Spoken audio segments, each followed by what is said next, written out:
What's up everyone, and welcome back to Fiction to Reviews.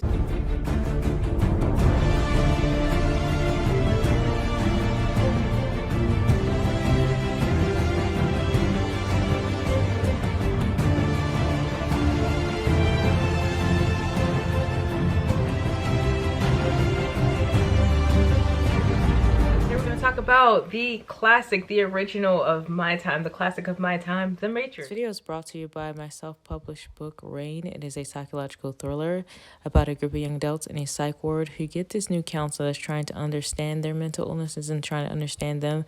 But then the counselor shortly learns that these kids might not be crazy and that this place is actually making them crazy, all the while trying to figure out what's going on with him and his psychological demons and his problems. If you would like more information about this book, be sure to hit the link in the description box below. Supporting me and buying these books actually helps me to run this channel, so be sure to check that out, and let's start the video. The Matrix is a sci-fi action film that came out in 1999. It is rated R. It is 2 hours and 30 minutes. You can stream it on HBO Max, YouTube, Amazon, Vudu, and more. It is set in the 22nd century. The Matrix tells the story of a computer hacker who joins a group of underground insurgents fighting the vast and powerful computers who now rule the earth. The directors are Lana Wachowski, Lilly Wachowski. The producer is Joel Silver. The cast is Keanu Reeves as Neo, Carrie-Anne Moss as Trinity, Laurence Fishburne as Morpheus, Hugo Weaving as Agent Smith, Joe Pantoliano as Cypher, Marcus Chong as Tank, and Gloria Foster as the Oracle. Matrix is a masterpiece. It's like one of the golden classics of my era. I was born in 93. This came out in 99. When this came out, I remember it being shown so much, multiple times. It was shown like almost every other week on television. And also I believe that my family and I had this on VHS or DVD. I don't remember which one. I think we had this on DVD. Was DVD out in 1999? I don't know. But I remember watching this so much and being like, I'm these characters in this movie. I love this movie. I love watching it. It's just awesome. Every time it came on TV, it was like, I want to watch, I want to watch, I want to watch. The entire concept of this film, everything about the visuals is just amazing. Not only that, it's not just sci-fi. It involves sci-fi, philosophy, theology. It involves martial arts. It's just incredible, honestly. But I think that's also what makes this movie so good, because it's so well crafted. And during that time, there was nothing out that was similar to this movie. Like, this movie was one of a kind, especially when it first came out, because you couldn't compare it to anything else. It was new, it was fresh, and it involved so many different aspects. And it was just quality. Like, it was good. Not only with the aspects of the movie good, but the actors were just as good too. So I watched some behind the scenes and insights into the visuals, and it was shown that there were, of course, a lot of green screen used to form the city, the background, and the helicopters, etc. And honestly, that's all pretty impressive, because everything looks so realistic to me. Everything looks so realistic to me that that's the trick of it. I love that there was irony of it. Like, the ironicness of it was Morpheus came to Neo and told him, this is a virtual reality, this is not real, you know? And what defines real? What you taste, what you touch, what you see. I love that he had Neo questioning those things, and I love the irony of the fact that the world wasn't real, but at the same time they were going into a computer system to operate and exist in the quote-unquote real world, and that whole twist and rabbit hole type of thing, and the comparison of that whole rabbit hole essence to Alice in Wonderland, and how she went down the rabbit hole and found out all these different things, these different creatures, these different paths. One of my favorite visual scenes after watching the behind the scenes was the helicopter. The way the helicopter kind of went inside of the building and it hit like this weird wavelength, but like the special effects of it was really cool. And when Trinity hit the glass and it crushed, I believe the writers actually said that they did a lot of thorough research for this, and I love that they like really went hard with research for this. It wasn't just like one of those movies that comes out and they just do it for money, and it's like a movie about a superhero or like the same theme. No shade, but this is really like an original. It's really a classic. And when you can take something new and that's fresh and create something so huge, you can take an idea and formulate an idea and create a movie that you can't compare to other things. It's just brilliant, honestly. Like, I also love how they not just did thorough research for the movie itself, but the choreography. I love that the actors were really dedicated, really committed. It wasn't just like a bunch of doubles in every single scene that they were doing. Like, they really committed to these roles. The writers, the producers went out and found someone who was a martial artist choreographer. They worked with this guy. All of the actors worked with this guy. They really trained super hard for this. Like, you know that they were dedicated to this role, and it showed very well, especially with Trinity. Trinity whooped ass. Like, Trinity was the coolest. Not only was her outfit on point, not to mention whoever did the costume design hooked it up, because their outfits were just like, we didn't come here to play. Like, we're badass. They had the leather, the long trenches, the long trench coats, the long jackets, always had that leather, always had the shades on point, and they were just squad. That's what I got. That's the vibe I got. Squad. Trinity was one of the coolest characters, from her shiny leather outfit to her combat skills to even her telling Neo, like, all right, now get up and fight. Like, she was like the motivation for Neo, that love that they shared between each other. And I like how that was highlighted in a way, and that love was stimulated to kind of get him to be like, yeah, I'm the one. I'm Neo. Like, yes. That scene really showed how love can move. Neo, of course, played by Keanu Reeves, and Laurence Fishburne, and Morpheus, played by Laurence Fishburne.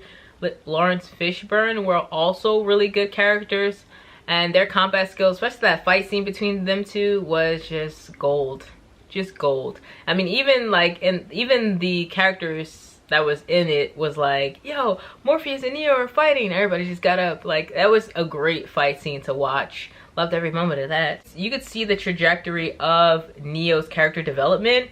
At first, he was just like nervous. He was in fear at first. He was scared. He was unsure. And then, like, he stepped into his path and he started really believing in himself and believing in what he was destined to do. But he wouldn't have got there without the teamwork and the help of not only Morpheus and Trinity, but the Oracle. I feel like the Oracle was like this key piece in this, and without her, none of this would have happened or been possible, because she kind of clicked the switch in their mind, all of them, Trinity, Morpheus, and Neo, to act on what she said. It was like, it was their choice ultimately, but she planted that seed. And teamwork make the dream work, you know? That's what I got. Teamwork makes the dream work. Another thing I really loved about this was the symbolism of it all. The symbolism in their names. Morpheus meaning Greek god of dreams. How Morpheus came to Neo and told him this is a dream world. And he was presenting himself in human form in this real world to Neo, telling him that this is not real, this is a dream world. And the play on of that, Neo being the one, they meaning something new, something fresh. When Neo came, he changed everything. Changed the ideal of living in a false world and was able to bring forth the new. And lastly, we have Trinity, which is, her name represents Godhead, the Holy Spirit, the Father, and the Son. And if you think about Trinity, you can think about Morpheus, Trinity, and Neo in that way, where there's three of them and they all represent something. Trinity might be the Holy Spirit, Morpheus might be the Father, Neo might be the Son, vice versa. It might be switched around, but you can see how those things correlate in a way. As far as characters go, Morpheus' character was so good. He was mellow, wise, and his glasses never fell. Like, his glasses always stayed in place, even though they didn't have the part where you put on your ears. Like, it was just like sitting. Like, the glasses was like its own being on its own. Another two of the characters is Tank and his brother Dozer, who were pure and had been living on the Nebuchadnezzar since the beginning. And I thought that was really interesting that was not only mentioned, but I felt like it explained why they were so brilliant. Like, to me, it added up. I was like, they're so brilliant because they already exist in this world. They already know what it's about. And as Tank had said, they were pure. And I was like, to me, it seemed like there were probably some imperativeness to that. And I was like, that's dope. Which probably also explained why Tank survived. And that fate was thrown in there as well, because Neo was supposed to be the one, and when Cypher shot Tank, instead of him actually dying, he was still alive, and he was like unbelievable because fate was on their side no matter what. Tank didn't die even though he got shot in the back, and it's like he got shot in the back. Cypher shot him in the back. That's one of the shadiest things when you go behind somebody's back and betrays them. There always has to be like a shady one in there. It can never just be like everybody on the same type of time. There's always that one person that goes against the grain and just goes against his own squad and messes up the whole thing. But all in all, there was just so much symbolism. Him being shot in the back, when you're getting shot in the back, that's the ultimate betrayal. And him ultimately betraying them and pretending like he was on their side. Cypher being so shocked, like, no, like, I can't believe this. Because fate was on their side. It was on Neo's side because he was the one. And no matter what, he was gonna be the one. You know, and also he's like, I shot you. How are you still here? There's an interesting thing also about Cypher. And he mentioned how Morpheus controls them. And he's like, I'd rather go back to the false world, you know, and I'd rather be an actor. You know, somebody who's important. There's just so many hidden things. One being that actors are so celebrated more than regular people, as if they're gods, and as if they are more respectable and more worshipped than regular people. Actors are kind of put at this pedestal as if they are more important than anybody else in this world that we're living in. And I also thought it was interesting how he said, one, I do think he made a point when he said, we just listened to Morpheus, which is true. Morpheus was their leader. They did listen to him. But Morpheus wasn't trying to necessarily control them, especially through his scope. He was looking at it as, I'm helping you guys. And, you know, in a sense of movies, everyone needs a leader. But I also feel like, yeah, they took orders from him, but it wasn't as if he was controlling them per se. Whereas in the Matrix world, you're unaware of what's going on. You're living in a false reality. No one's telling you what's really going on. There's no truth. But he wanted to live back in that life because he was like, this is shit. Look at this world. Which made sense because people are unplugged where they shouldn't be. And Morpheus also mentioned, you know, they don't unplug people at a certain age because it's dangerous. And it all made sense to me. But he didn't have to go behind their backs. But I did understand that part of what he said. But it also contradicted it because it was like, you want to go back to not being controlled, but there's always going to be someone telling you what to do. Cypher was a pure representation of the average person wanting to live in a fictitious fairy tale world, and even if they did know the truth, they don't care because they would prefer to not know, or if they knew, they would prefer to live in a world where they don't really have to worry about those things. You know, they're a celebrity, they're famous. It just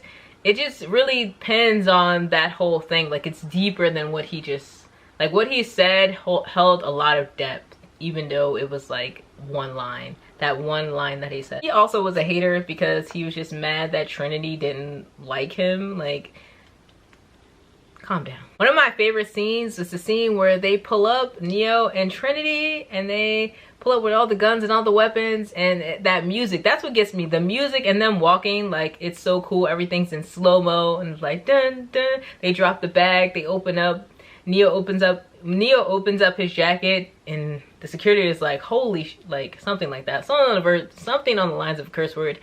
And they just go guns blazing. It's just the coolest part.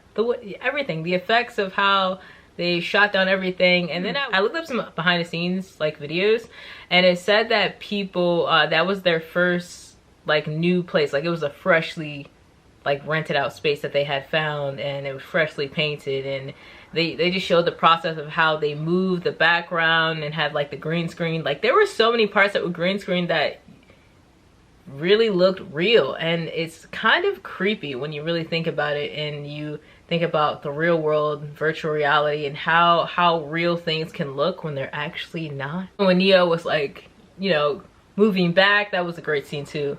When he was doing the slow-mo, the signature slow-mo, they did the green screen with that. Of course, a lot of them jumping off buildings and doing the string thing. The ending was also one of the best parts when Neo really he learned, like, he finally just got the core and was like, I'm the shit, okay? I'm the one. And Tank was just like, how? Morpheus just was like, he's the one, you know? And they tried to shoot him. He put his hand out, stopped the bullets. When I was young, I would always do that and be like, I could do this. I could stop anything. I'm the one. Yeah. Overall, one of the best movies of all time. Literally, hands down, one of the best movies of all time.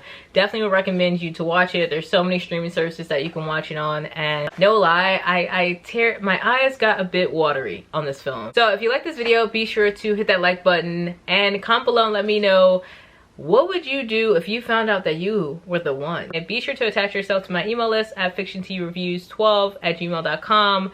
You can send me movie requests, you can send me TV show requests, and more will be coming later as far as newsletters and discussions about sci-fi and whatnot.